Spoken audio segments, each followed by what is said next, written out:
بہت ہی پیارے مسلمان بھائیوں، بہنوں، بیٹوں، بیٹیوں، عزیزوں، السلام علیکم ورحمۃ اللہ وبرکاتہ۔ میں غلام مصطفیٰ اپنے چینل پیام اسلام سے آپ سے مخاطب ہوں۔ آج کا ہمارا سبق سورۃ النساء آیت نمبر 33 پر مشتمل ہے۔ سامعین، میں اس سے پہلے بھی عرض کر چکا ہوں، میں کوئی عالم نہیں ہوں، نہ مجھے اس پہ کوئی دعویٰ ہے۔ میں تو قرآن کا علم حاصل کرنے کی، اس کو یاد کرنے کی کوشش کرتا ہوں، مطالعہ کرتا ہوں، اس کو یاد کرتا ہوں، اور پھر وہ سبق آپ کو بھی سنا دیتا ہوں۔ اگر آپ کو میری یہ کوشش یا کاوش اچھی لگے تو میری آپ سے یہ التماس ہے کہ اس کو آگے پھیلائیں، دوسرے لوگوں تک پہنچائیں، اور اگر اس میرے چینل کو آپ یوٹیوب پہ سبسکرائب کر لیں اور فیس بک پہ فالو کر لیں تو میری آنے والی تمام جو اسباق ہیں، جو ویڈیو آپ کو ملتی رہیں گی، مجھے سنانے کا اور آپ کو سننے کا ثواب ملتا رہے گا، اور اللہ ہمیں اس پر عمل کی توفیق عطا فرمائے۔ اللہ ہمیں سارے کام میں اخلاص نصیب فرمائے، آمین۔ آج کا ہمارا سبق سورۃ النساء آیت نمبر 33 پر مشتمل ہے۔ اعوذ باللہ من الشیطان الرجیم، بسم اللہ الرحمن الرحیم۔ وَلِكُلٍّ جَعَلْنَا مَوَالِيَ مِمَّا تَرَكَ الْوَالِدَانِ وَالْأَقْرَبُونَ وَالَّذِينَ عَقَدَتْ أَيْمَانُكُمْ فَآتُوهُمْ نَصِيبَهُمْ ان اللہ کان علی کل شیء شہیدا۔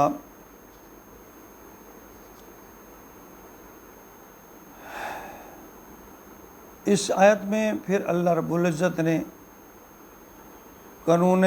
وراثت کی تھوڑی سی پھر اہمیت اجاگر کی ہے، اس کا ایک پہلو بیان فرمایا ہے۔ فرمایا وَلِكُلِّ جَعَلْنَا، اور ہر ایک کے لیے ہم نے، موالیہ، ہر ایک کے لیے ہم نے وارث مقرر کر دیے ہیں، مما ترک الوالدین والاقربون، جو بھی والدین اور رشتہ دار چھوڑ جائیں۔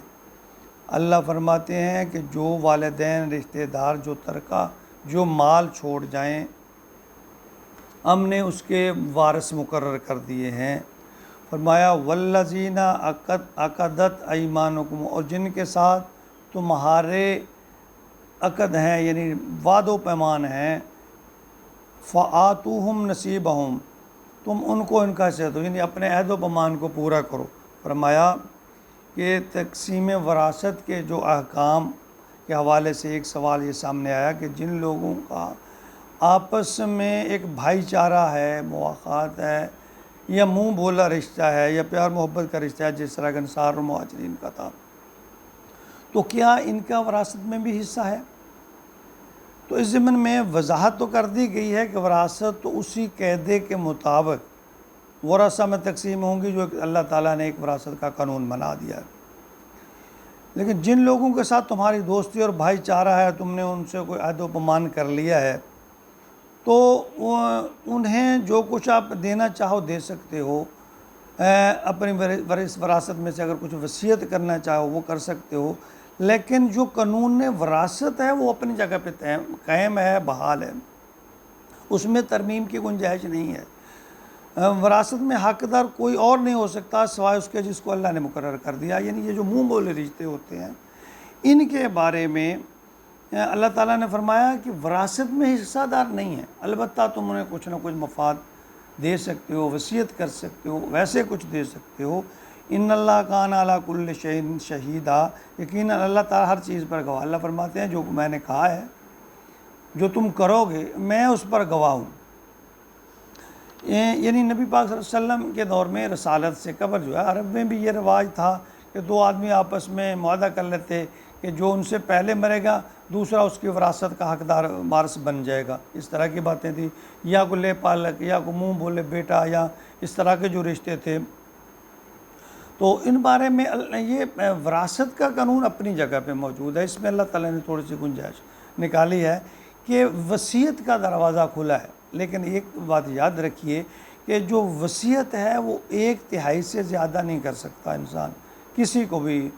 غالباً حضرت عباس رضی اللہ تعالیٰ عنہ کی ایک بیٹی تھی، اگر میں غلط نام لے لوں مجھے